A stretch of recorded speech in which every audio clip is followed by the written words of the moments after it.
Hindi ko nang banggayin, talagang babanggayin na talaga siya. Dito ako bumaksak eh. Tumingin dito. Tapos, biglang pumingit ng kaliwa. Sapulin ko sana eh, yung dito na eh. Kaya lang, pag pinapul ko yun, grasya rin ako. Kaya nga. Yo, what's up mga Pax? For today's video nga pala ay habang binabaybay namin itong Terona Highway papunta sa Antero Soriano Highway dahil pauwi na kami ng Cavite. So may napansin kami ditong isang angkas rider na nag-aayos ng motor. Kaya syempre bilang isang kabaro, bilang isang ka-MC taxi ay tiningnan namin ang mga kasama kong naggumagapang. At ito ang kwento niya pagkatanong namin. Wala pang helmet. Parating ako rito. Nakatingin doon sa dulo tsaka rito. Pagdating ko eh, basa pa naman yung nandi dito. Nagpreno ko. Lumaliktad ako. Nagpreno ko. Wala pang helmet. Sabi ko, nasan ba yung traffic enforcement dito? Kaya tinakbuhan ako. Lang. Pinakayos ako. Walang plate number pa. Tinanggal ko na yung coffee. Nakauwi lang. Ito pala yung ano ko yung magalaw mo. Wala siyang preno. Dito lang sa una. Bakit ano nangyari sa preno? Ba't wala? Nadali? Oo. Tarantadong putang na. Tinakbuhan ako. Binata ko rito. Putang na. Buwabaliktad nga siya eh. Tuloy-tuloy na. Ganda na. Tarantado. Putang na. Tatakbo talaga. Kanina pa. Nagkatid na ako rito. Ako pauwi na ako ng Bacoor. Eh pasayong kaya. Di pa umilang na. Kaya may gamit ako. Dahil na ang traffic score nyo. Ewan ko may traffic score nyo lang. Barangay height. Barangay yun. Pag ganun eh. Yung plate number niya hindi katulad na sa akin. Diba? Saka siya, ano lang eh. Hindi file? Oo. Dapat kinuha mo kahit yung dulo lang. Hindi ko na picture lang eh. Kasi Alanganin na, di mo na magagawa yun. dahil narito ka na lang muna. Dahan-dahan lang ang takbo. Yung ilaw mo. Yung ilaw mo, okay naman. Ay, wag kayo dito baba para ilaw to. Oo, okay naman yung ilaw. Nadali pala to dito? Nadali to, ito yung combi. Ay, ayan, Yan eh. bagsak kayo na doon yun. Yan eh. Ay, puta. Lakas pagkano.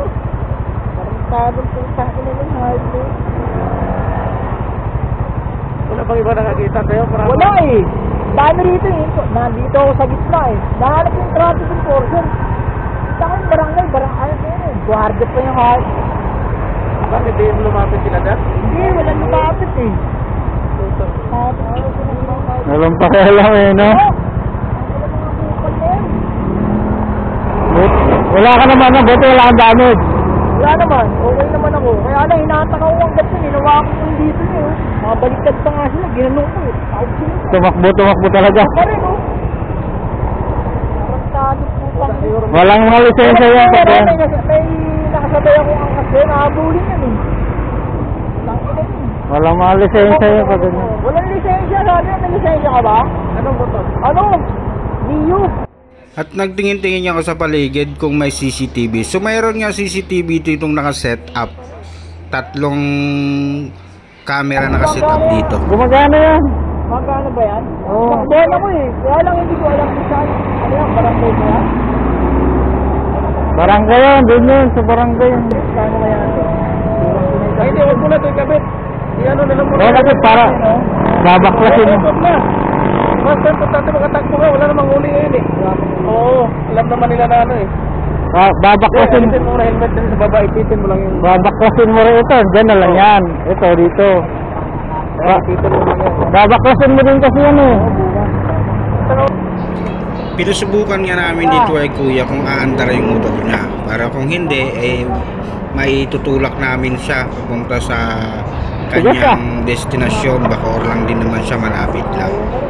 So ang tagal na nga dito tinadyakan, kaya nagpatulong na dito sa isa naming kasama na pumadyak dahil may edad na rin to si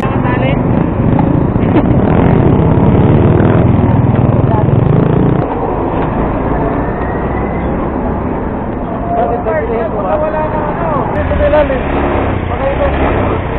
Yung ano na ito, yung tutol. Ah, nagalaw. Buti wala kang pasahero. Saan ka dito sa barangay na to? Barangay yan eh. Tatanong ko nga dyan. Saan nasa sakop to? Saan kaya sakop yan? Ganyan. Wala pala, may tao pala to eh. Wala pa kailan. Sabi, kinakawayan ko nga. Sabi sa akin, oh. Ang gano'n yan, tapos biglang yung ko.